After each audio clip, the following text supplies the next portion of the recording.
अमित शाह ने की रेखा गुप्ता की तारीफ, केजरीवाल की खोली पोल, दिखाया आईना। अमित शाह बोले दिल्ली वालों ने केजरीवाल को डुबो दिया।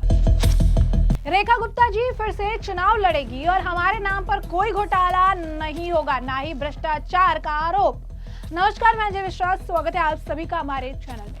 केंद्रीय गृह मंत्री अमित शाह एक बार फिर दिल्ली के पूर्व मुख्यमंत्री अरविंद केजरीवाल पर जमकर बरसते नजर आए। गृह मंत्री ने पूर्व सीएम पर भ्रष्टाचार के कई आरोप लगाते हुए कहा कि उन्होंने इतने घोटाले किए हैं कि जनता ने उनके चुनाव का घोटाला कर दिया और अब वो घर बैठे हुए हैं। इसी साल फरवरी में हुए चुनाव में आम आदमी पार्टी की सरकार को हार का सामना करना पड़ा था और पूर्व सीएम अरविंद केजरीवाल अपनी सीट तक नहीं बचा पाए थे। अब केंद्रीय गृह मंत्री अमित शाह ने इसे लेकर यानी यमुना नदी की सफाई के लिए 1816 करोड़ रुपए के प्रोजेक्ट की शुरुआत की और इसी दौरान उन्होंने पूर्व की आम आदमी पार्टी की सरकार और उसके राष्ट्रीय संयोजक अरविंद केजरीवाल पर जोरदार निशाना साधा। उन्होंने कहा कि पिछली सरकार के मुख्यमंत्री अरविंद केजरीवाल ने यमुना को साफ कर डुबकी लगाने की बात कही थी, लेकिन उन्होंने डुबकी नहीं लगाई और दिल्ली वालों ने उन्हें ही डुबो दिया। अमित शाह ने कहा कि पिछली सरकार ने जो है कई तरह के दावे किए थे, हमारे प्रधानमंत्री ने जो कहा वो करके दिखाया और इसी तरीके के कई लोगों के बयान थे। अरविंद केजरीवाल ने कहा था कि दूसरी बार जब जनादेश लेने आऊंगा तो फिर मैं जो है यमुना में डुबकी लगाऊंगा। और इसके बाद उन्होंने ये भी कहा कि परवेश जी ने तो उनके जो कटआउट्स को है यमुना में डुबकी लगाई थी और यहाँ पर जो है उनका कटआउट भी जो है वो बीमार हो गया था। जिन्होंने जिस तरीके की राजनीति के चक्कर में चीजें कही तो डुबकी तो उन्होंने लगाई नहीं और दिल्ली वालों ने ही उन्हें डुबो दिया। जरा सुनिए क्या कुछ कहना है गृह मंत्री अमित शाह का। जब दिल्ली की जनता ने परिवर्तन किया तब अभी रेखा जी मुख्यमंत्री नहीं बनी थी, मोदी जी का धन्यवाद का कार्यक्रम भाजपा मुख्यालय पर था, तब मोदी जी ने कहा था कि भाजपा सरकार की प्राथमिकता में सर्वोच्च क्रम पर मां यमुना को शुद्ध करने का काम रहेगा। कई लोगों ने ऐसा कहा। ये अपना सरकार जो थी उसने भी कहा था कि दूसरी बार वोट लेने आएंगे तो यमुना में डुबकी मारकर बताएंगे। उन्होंने नहीं मारी। प्रवेश वर्मा ने उनके कटआउट को डुबकी लगवाई। दिल्ली वालों, कटआउट भी बीमार होकर सफदरजंग अस्पताल में उसको भर्ती करना पड़ा। उन्होंने डुबकी नहीं लगाई, उनको दिल्ली वालों ने डुबो दिया। तो जैसा कि हमने अमित शाह का बयान सुना, इस दौरान उन्होंने ये भी कहा है कि केजरीवाल जी ने 11 साल में मोहल्ला क्लिनिक का घोटाला, सीएनजी का घोटाला, शराब घोटाला, विज्ञापन का घोटाला, दवा का घोटाला, क्लासरूम का घोटाला, दिल्ली जल बोर्ड का घोटाला, शीश महल का घोटाला, सीसीटीवी का घोटाला, पैनिक बटन का घोटाला, इतने घोटाले कर दिए कि दिल्ली वालों ने उनके चुनाव का ही घोटाला कर दिया और अब वो घर बैठे हुए हैं। गृह मंत्री ने जो है इस मामले को लेकर केजरीवाल को आड़े हाथ लिया। जरा सुनिए क्या कुछ और कह रहे हैं वो। 21 में तो पल्स नापने की व्यवस्था नहीं थी और 38 क्लिनिक में थर्मोमीटर भी नहीं था। केजरीवाल जी, ऐसे मोहल्ला क्लिनिक में किसी का इलाज नहीं हो सकता। अब मोदी जी ने किसी भी प्रकार की गंभीर बीमारी हो, 5 लाख तक का इलाज फ्री कर दिया।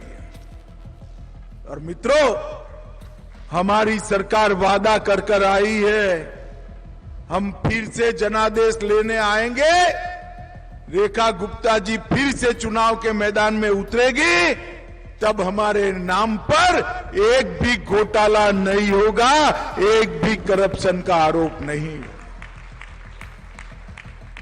और केजरीवाल जी ने 11 साल में मोहल्ला क्लिनिक का घोटाला, सीएनजी का घोटाला, शराब घोटाला, विज्ञापन का घोटाला, दवा का घोटाला, क्लासरूम का घोटाला, दिल्ली जल बोर्ड का घोटाला, शीश महल का घोटाला, सीसीटीवी लगाने का घोटाला, और पैनिक बटन का घोटाला, इतने घोटाले कर दिए कि दिल्ली वालों ने उनके चुनाव को ही घोटाला कर दिया और अब वो घर पे बैठे। जैसे कि आपने उनका बयान सुना, साथ ही साथ इस दौरान उन्होंने कांग्रेस पर भी निशाना साधा। कहा कि देश में उनकी सरकार थी तो 12 लाख करोड़ के घोटाले हुए। कांग्रेस की सरकार थी, देश में तब 12 लाख करोड़ रुपए के घोटाले हुए। मोदी जी के 11 साल के शासन में एक भी आरोप हमारे प्रधानमंत्री पर नहीं लगे हैं। यही बताता है कि भारतीय जनता पार्टी की सरकारें जनता को समर्पित सरकारें हैं। जरा सुने क्या कुछ और कह रही हैं। भाइयों बहनों, कांग्रेस की सरकार थी देश में, तब भी 12 लाख करोड़ के घपले, घोटाले और भ्रष्टाचार किए थे। मोदी जी के 11 साल के शासन में एक भी आरोप हमारे प्रधानमंत्री पर नहीं लगा है। यही बताता है कि भारतीय जनता पार्टी की सरकारें जनता को समर्पित सरकारें होती।